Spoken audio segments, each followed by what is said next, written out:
Assalamualaikum warahmatullahi wabarakatuh. Perkenalkan, nama saya Oktari Salah, kelas PAIN LPTK UIN Raden Patah Palembang, asal sekolah SMP Negeri 4 Palembang. Baiklah, dalam kesempatan kali ini saya akan menjelaskan tentang mata pelajaran pendidikan agama Islam dan budi pekerti kelas 8 pada bab 2 mengenai materi iman kepada kitab-kitab Allah Subhanahu wa Ta'ala, yang mana dalam hal ini saya akan menjabarkan sebagai berikut.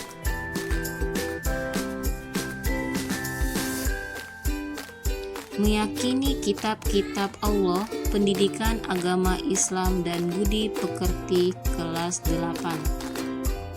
Iman kepada kitab Allah Subhanahu wa Ta'ala berarti percaya dan meyakini dengan sepenuh hati bahwa Allah Subhanahu wa Ta'ala telah menurunkan kitab-kitabnya kepada para rasulnya.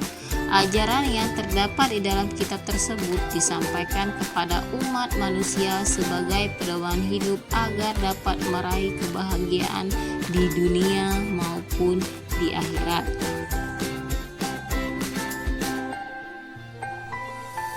Yang mana dalam hal ini Allah Subhanahu wa Ta'ala telah berfirman dalam surat Al-Maidah ayat 16. Adapun macam-macam kitab Allah Subhanahu wa Ta'ala, yang pertama kitab Taurat, yang kedua kitab Zabur, yang ketiga kitab Injil, dan yang keempat adalah kitab Al-Quran.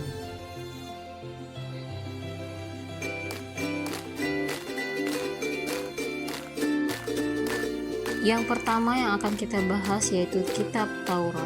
Kitab Taurat diwahyukan kepada Nabi Musa alaihissalam pada abad ke-12 di Bukit Sinai. Nama Taurat berarti hukum atau syariat. Pada saat itu Nabi Musa alaihissalam diutus oleh Allah Subhanahu wa Ta'ala untuk berdakwah kepada bangsa Bani Israel.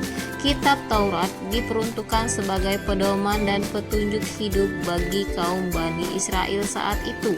Adapun bahasa yang digunakan dalam kitab Taurat adalah bahasa Ibrani. Allah Subhanahu wa Ta'ala berfirman dalam surat Al-Mu'minun ayat 49. Selanjutnya ada 10 macam pokok-pokok ajaran kitab Taurat.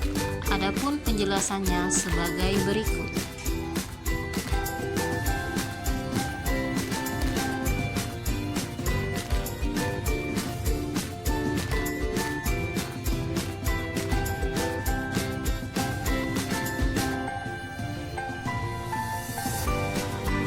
Yang kedua yaitu kitab Zabur. Kitab Zabur diturunkan Allah Subhanahu wa Ta'ala kepada Nabi Daud alaihissalam untuk bangsa Bani Israel atau umat Yahudi. Kitab ini diturunkan pada abad 10 di daerah Yerusalem. Adapun kitab ini ditulis dengan bahasa Kipti.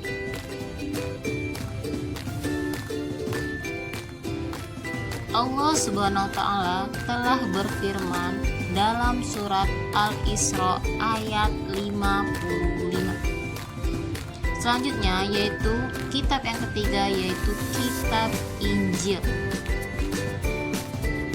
Kitab Injil diturunkan kepada Nabi Isa alaihissalam pada permulaan abad 1 Masehi. Kitab Injil diwahyukan di daerah Yerusalem. Kitab ini ditulis pada awalnya dengan menggunakan bahasa Suryani. Kitab ini menjadi pedoman bagi kaum Bani Isa alaihissalam, yakni kaum Nasrani.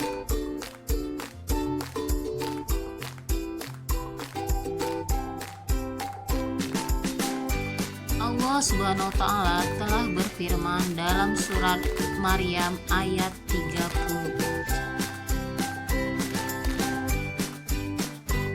Berikut ini ada 4 macam isi kitab Injil secara umum. Kemudian kitab yang keempat yaitu kitab Al-Quran, kitab yang paling sempurna Allah ciptakan untuk kita umat manusia di muka bumi ini. Kitab Al-Quran merupakan kitab yang diturunkan Allah Subhanahu wa Ta'ala kepada Nabi dan Rasul yang terakhir, yaitu Nabi Muhammad SAW.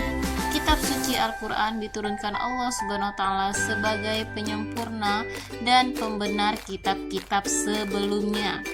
Wahyu pertama turun di Gua Hira. Setelah wahyu pertama yang diturunkan di Gua Hira tersebut, turunlah wahyu-wahyu berikutnya sampai seluruhnya diturunkan oleh Allah Subhanahu wa Ta'ala kepada Nabi Muhammad SAW. Yang mana Allah Subhanahu wa Ta'ala telah berfirman dalam surat Al-Imran ayat 3. Selanjutnya, pokok-pokok ajaran Al-Quran yang pertama yaitu akidah, yang kedua yaitu akhlakul karimah, yang ketiga yaitu ibadah, selanjutnya yang keempat yaitu muamalah. Kemudian yang kelima yaitu tarikh atau sejarah. Pembahasan yang terakhir yaitu perbedaan kitab dan suhuf, yang mana dalam hal ini perbedaan kitab dan suhuf mempunyai persamaan dan juga perbedaan. Persamaannya adalah kedua-duanya sama-sama firman Allah Subhanahu wa Ta'ala yang diturunkan pada para rasulnya. Adapun perbedaannya antara kitab dan suhuf yaitu isi kitab lebih lengkap daripada isi suhuf. Bentuk dari kitab sudah dibukukan, sedangkan suhuf masih berbentuk lembaran-lembaran yang terpisah. Kitab biasanya berlaku lebih lama daripada suhuf.